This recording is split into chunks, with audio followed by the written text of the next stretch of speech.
Hello, hi my babies. So today we're going to be checking on investment types. Remember we defined investment in the last video. I hope you got to understand what investments are. And if you have a question, please you can make sure you drop it in the comment section. So without wasting much time, we're going to check on types of investment. First I'm going to list them and then I explain the type underneath. We have equity investment, then we have debt investment, then we have real estate investment, hybrid investment, alternative investment, commodities, and the last one, which is a very interesting one, digital and new age investments. This one is of high volatility. And on equity investments, let's start. Equity investments, here we have stocks, we have index funds and ETFs, and we have mutual funds. We defined stocks in our last videos, and on index funds and ETFs, that is the one for affordable funds that track major markets. This one tracks major markets and they offer diversification and it is very simple. Then mutual funds is the one that professionals are in charge of portfolios and they invest in a mix of stocks on your behalf.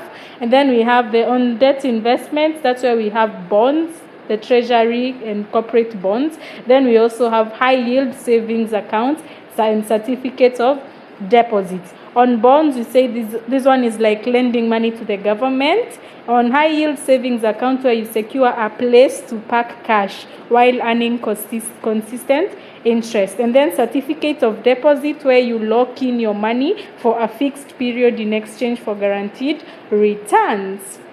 Oh, we're moving on pretty well. On real estate, this one is for the one where you know it's for the rich people.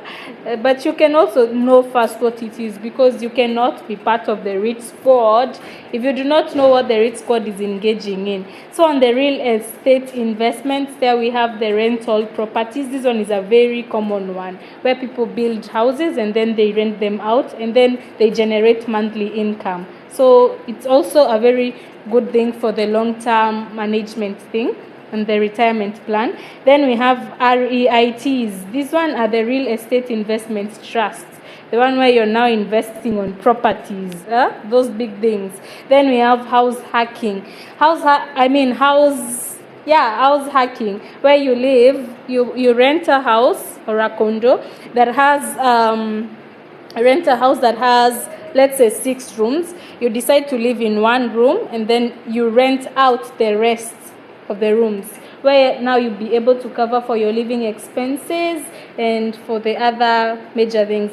Then we have hybrid investments, where we have balanced funds and we have target date funds. On the balanced funds, these ones, they combine your stocks and bonds to create more stable and smoother returns. Then we have target date funds. Target date funds automatically adjust risk levels as you get closer to your financial goals or retirement. So this one is when you're closer to your retirement goals.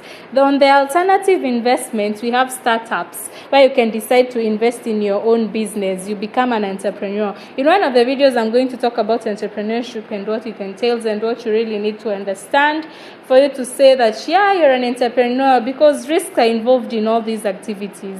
So, yeah.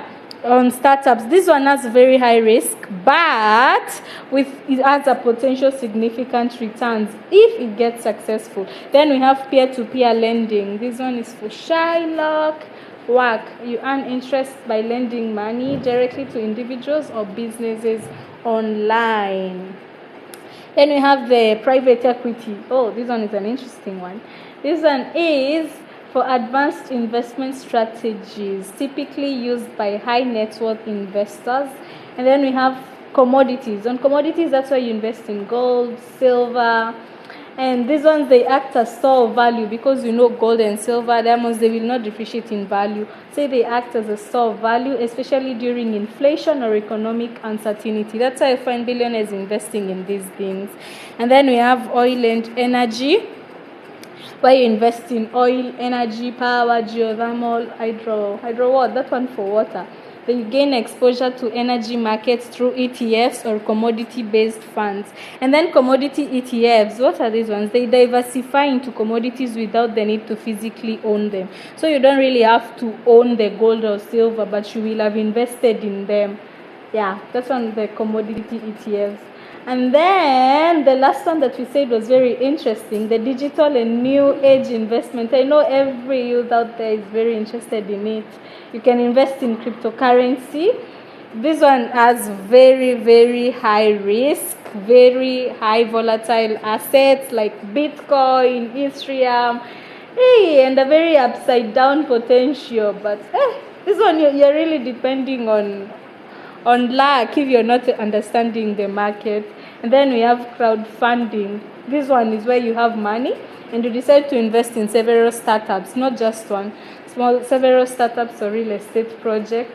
And then we have the digital assets, which include the NFTs and tokenized investments in emerging markets. So now basically the goal here is not to pick one investment and go with it, but it's about you understanding all of them, and then you build a system where each type plays its role. So you can invest in commodity, you decide, I'm going to invest in silver, I'm going to invest in gold.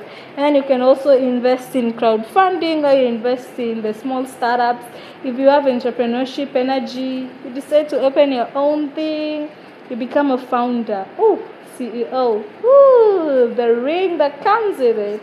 So now I'm going to ask, which category are you really focusing on?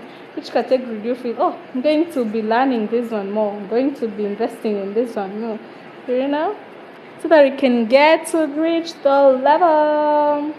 Okay, now I'm serious. Okay.